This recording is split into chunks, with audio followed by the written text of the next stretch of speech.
디데이 3일, 사흘 뒤 한국 경제의 기둥이 정지될 수도 있습니다. 5월 21일, 삼성전자 18일 총파업, 하루 멈출 때마다 1조 원, 다 합치면 100조 원이 사라질 수 있다는 경고. 5월 18일 마지막 단판, 끝까지 보세요. 안녕하세요. 경제 이야기를 가장 쉽게 풀어드리는 채널입니다. 오늘은 한국 경제 단일 최대 리스크를 풀어드립니다. 노조와 회사가 무엇을 다투고 있는지, 1조와 100조라는 숫자는 어디서 나왔는지, 그리고 정부 긴급조정권이 발동되면 무슨 일이 벌어지는지까지요. 먼저 시간축부터 정리할게요. 오늘은 5월 15일, 사흘 뒤인 5월 18일 삼성전자 노사가 마주 앉습니다. 정부가 직접 실질적 마지막 기회라고 못 박은 자리입니다. 여기서 합의가 안 되면 어떻게 될까요? 노조는 20일 총파업에 들어갑니다. 기간은 6월 7일까지 무려 18일. 한국 반도체 산업이 한 번에 18일을 쉰 적은 사상 처음입니다. 이재용 회장은 어제 사내 메시지를 직접 냈습니다.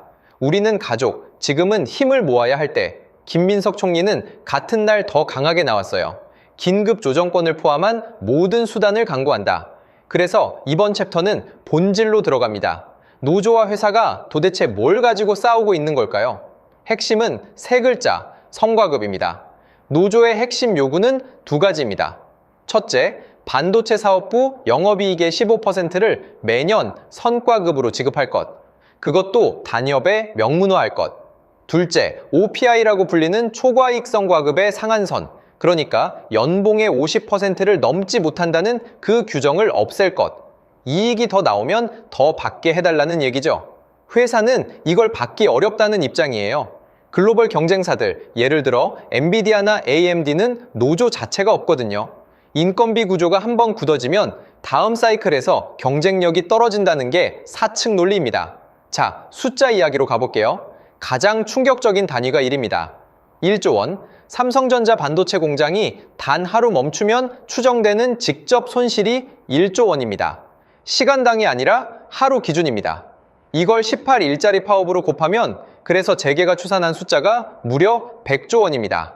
한국지 DP 안에 약 2,800조 원의 3.5% 수준.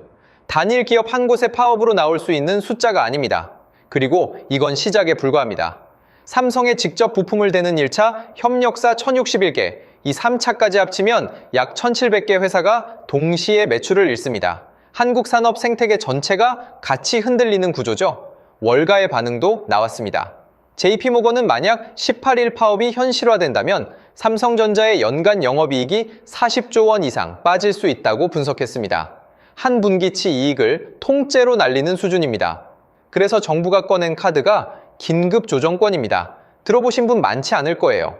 사실상 거의 발동된 적이 없는 비상권한이거든요. 내용은 단순합니다. 노동부 장관이 발동 선언을 하면 파업은 최대 30일간 중단됩니다.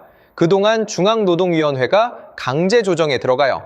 노조 입장에서는 사실상 파업권을 일시적으로 박탈당하는 셈이죠.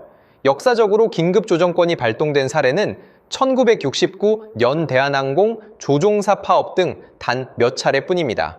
즉 이건 정부가 매우 자주 쓰는 카드가 아니라 국민경제보호라는 최후의 명분이 있어야만 꺼낼 수 있는 카드라는 거예요. 그런데 이번 사안은 국민경제 100조 피해라는 숫자가 이미 시장에 나와 있죠. 정부가 충분히 명분을 갖췄다는 평가가 나오는 이유입니다. 다만 노조는 긴급조정 압박에 굴하지 않는다, 후퇴 없다고 맞서고 있습니다. 이재용 회장은 마지막 카드를 던졌습니다. 어제 회장 명의의 메시지가 직접 사내에 나갔어요. 핵심 문장은 한 줄. 우리는 가족이다. 힘을 모아야 할 때다. 회장 본인이 공식 무대에서 노조의 손을 내민 셈입니다. 회사가 새로 내놓은 절충안도 있습니다.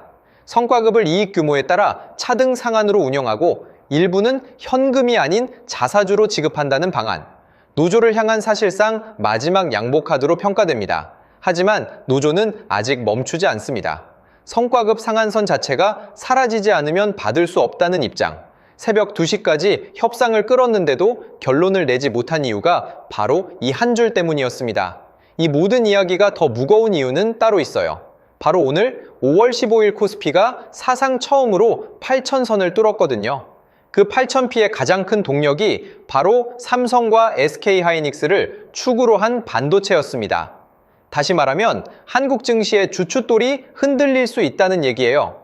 8,000피의 상승폭 중 상당 부분은 삼성의 미래 이익에 베팅한 결과입니다. 그 이익이 한 분기 통째로 빠지면 시장은 정상적으로 반응할 수 없습니다. 여기에 외국인 변수까지 있습니다. 외국인은 이미 누적 80조 원을 한국 시장에서 팔았어요. 만약 5월 18일 협상이 결렬되면 그 80조에 더 큰 매도 자금이 추가될 수도 있습니다. 그래서 마지막 챕터, 사흘 뒤 5월 18일에 가능한 시나리오는 3가지로 정리됩니다. 시나리오 1, 회사 양보한 통과. 노조가 자사주 절충간을 받고 파업이 취소되는 경우 시장은 다음날 안도 랠리에 들어갈 가능성이 높습니다. 시나리오 2, 협상 결렬 플러스 정부 긴급 조정권 발동.